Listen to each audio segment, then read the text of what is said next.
As you can see on our garden, we also pulled out a garter snake from the permaculture wetlands area.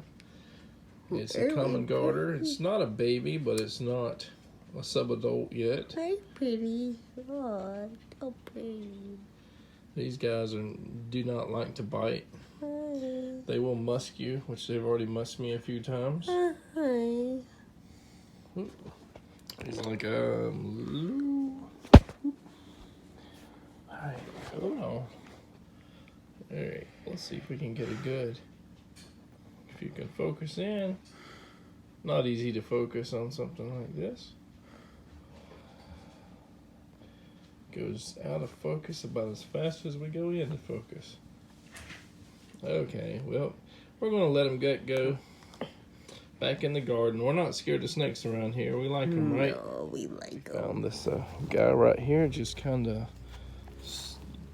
sunning in the weeds. And there he goes. Already gone. Bye-bye, little fella. So garter snakes are pretty much a rare treat around here, I would say. A rare sighting. They're probably more common than, I would know based on seeing them in the wild.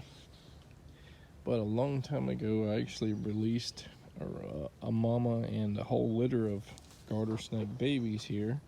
They were rescued and released here.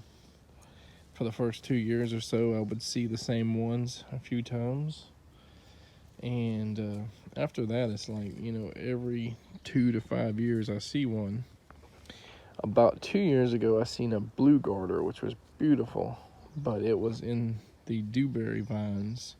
And when I went to grab it to take some pictures and all, it got away, and there was no way I was going to get it.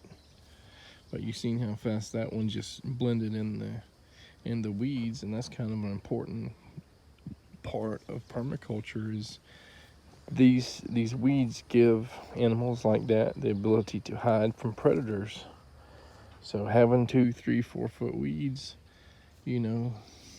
as scary as some people think snakes are, and lizards and all that stuff, even praying mantises, I'm sure there's people that aren't a fan. They're an important part of the ecosystem. Garter snakes probably help balance the amphibian population, and sometimes they eat fish, and occasionally they may eat like a rodent or something. Other animals, balance the rat and mice population and squirrel populations. So, and then, large predatory birds may manage small bird populations. Hawks and owls, and it's just a big old cycle. So it's very nice to be able to see wildlife here, and if it was just like shortcut grass cats or anything could easily spot these animals, and cats are pretty good at spotting things anyway.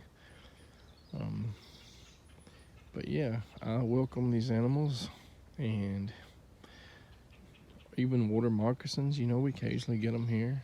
I usually, just because I have kids, I'll relocate them a couple miles down the road where there's like ponds and forests everywhere. But our banded water snakes, or ringneck snakes, or all that other stuff, yellow rat snakes and everything, as long as I don't have like chicks that like yellow rat snakes are attacking, chicks and eggs and all, then I'm fine with them. I did have at one time like a 7-foot yellow rat snake try to kill a Muscovy duck, and there's no way he could have eaten them. So I took the rat snake off of the Muscovy duck, and I just let the rat snake go one way and the Muscovy duck go another. There's even a tree frog here.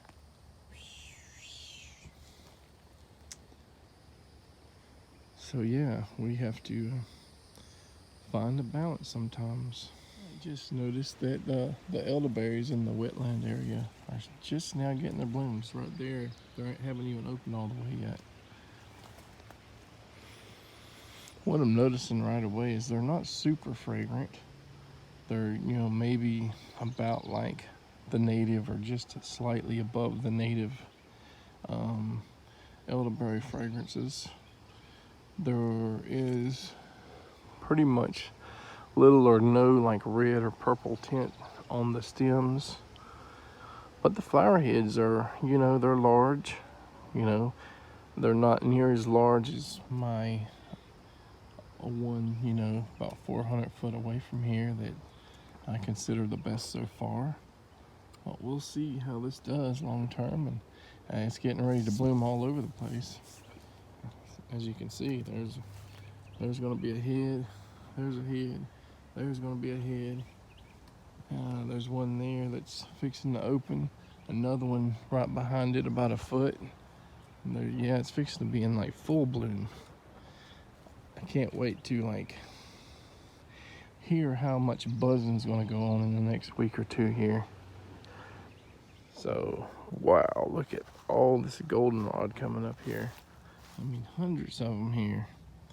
I haven't even done my cleanup back there, but I'm probably not even going to let it grow all the way out here. I'm probably going to make a straight line after everything's cleaned up, because this is more than we'll ever use. It's still kind of going to be my dedicated goldenrod place.